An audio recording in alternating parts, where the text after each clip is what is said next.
gantaalaha Iiraan waxay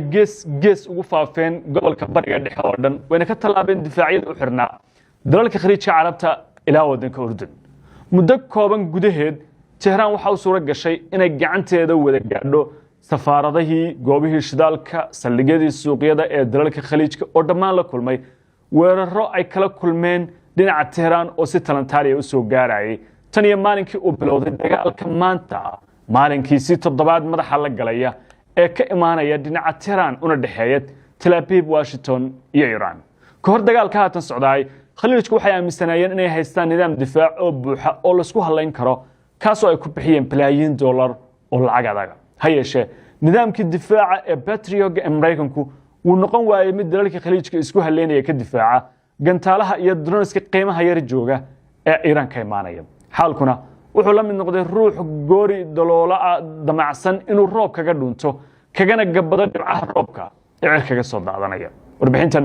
aynu ku eegaynaa maxaa ku dhacay nidaamkii difaaca ee dalalka carabta sidee Iran ugu suura gashay in gantaalaheedu ay ka gudbaan dhammaan goobihii kala duwan ee dalka Iran ay soo weerareen Mareykanku wuxuu nidaam difaac oo caawimaad saameyn kara u siin waayay dalalka khaliijka bariga dhexe ee haatan wajahaya duulaan aan loo aabayeelin oo kaga imaanaya dhinaca Iran iyaguna aysan bilowgoodii wax lagu kulahayn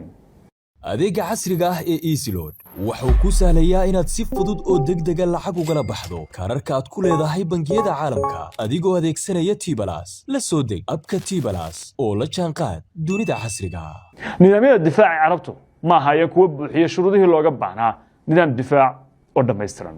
sanadihii la soo dhaafay dalalka carabta gaar ahaan kuwa khaliijka ee hodanka ku ah shidaalku waxay trillion dollar ku bixiyeen inay helaan gantaalaha difaaca hawada sare oo ay badankii ka soo qaateen Mareykanka oo ay leeyahay xiriir soo jireen oo ku wajahan dhinaca iskaashiga difaac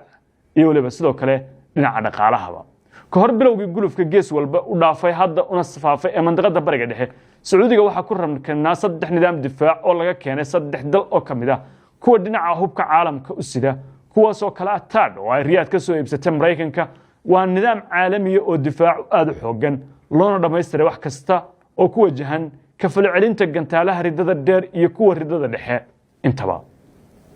nidaamkan taad waxa loo qiimeeyay inuu ilaaliyo wax kasta oo ku xeeran goobta laga howlgeliyay wuxuu leeyahay radar ku xiriirsan nidaam dareen danabeed si degdeg ah u ogaan kara wax kasta oo hawada ku soo maqan isagoo oo markaba ka hortagaya kana jawaabaya halis kasta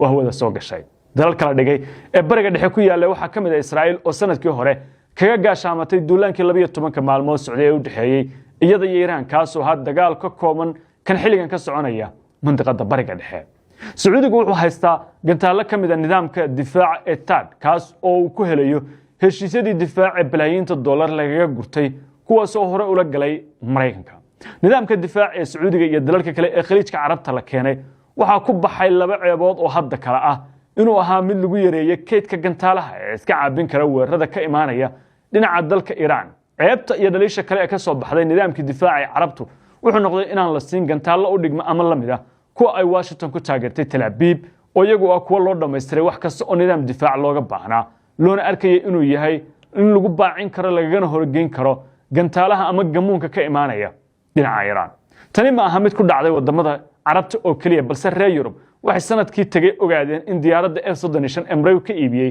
ay ahayd mid aan loo dhameynin agabkii looga baahnaa isla keeskaasna loo ekeysiiyay diyaaradii oo dhameystiran laakiin laga reebay qayb kamid ah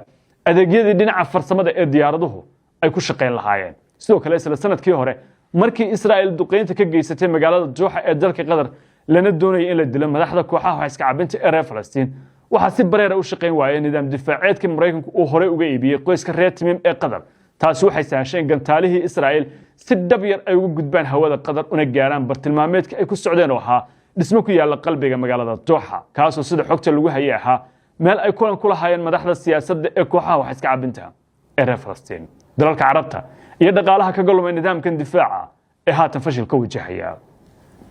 wadamada shidaalka iyo gaaska hodanka ku ah ee carabtu waxay dhaqaale aad u badan ku bixiyeen hub tirapeela oo badankii ay ka keeneen reer galbeedka gaar ahaan Mareykanka oo lagu tilmaamo inuu haysto Poland u yahay arrimaha soo saarista hubka horumarsan ee la isku halayn karo trillion dollars ayuuna kaga qaatay madaxda carabta Sacuudiga oo ah wadankii haystay kaydka ugu badan ee shidaalka bariga dhexe waxa uu miisaaniyada difaac ku bixiyay lacag kor u dhaafaysa 80 bilyan oo dollarka Mareykanka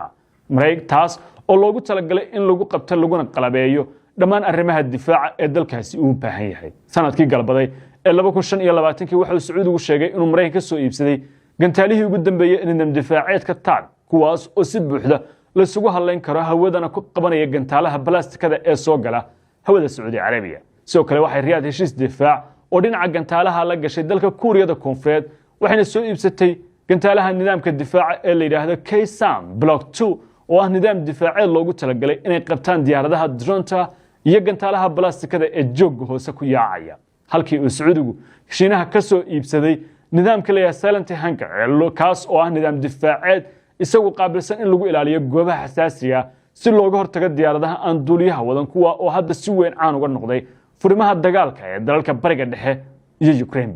dhammaan gantaalaha difaac ee 10 lakab ee kala hooseeya loo qorsheeyay waxay noqdeen kuwa aan waxba uga filnayn ama aan lahayn awoodii looga baahnaa oo inay ka hortagaan gantaalaha ka imaanaya dhinaca Iran ee qiimaha yar jooga iyadoo Tehran ku guuleysatay in diyaaradaheeda drontu ay gaaraan goobo ku yaala bartamaha wadamada Carabta gaar ahaan Sacuudiga Imaaraadka Carabta Bahrain Kuwait halka sidoo kalena ay weerartay magaalada caasimadda Riyaad saldhigyo military oo ku yaala fashilka ku yimid nidaamyada difaaca ee dalalka Carabtu waa mid muujinaya sida dalalkani u ahaayeen kuwa dhaqaalahooda ku bixiyay hub aan tayo ahaan kii loo baahnaa oo waxtar u lahaan lahaa dhinaca wadamadan oo wajahaya carakada la tidilka hogaamiyihii ruuxiga ah ee Iran Ayatollah Ali Khamenei kaas oo Iran u aragtay in weeraradii lagu khaarijiyay ay ahaayeen kuwa laga soo aabulay ama talo laga siiyay dalalka Carabta ee ku badaaban dhinaca Mareykanka khasaaraha Carabta ka soo gaaray dagaalku ma aha oo kaliya inay burburiyeen qaybo kamid ah kaabayaashooda iyo goobihii ay haleeleen gantaaluhu balse waa mid sidoo kale banaanka u soo saaray sida ay u aamineen hub aan lahayn tayadii looga baahnaa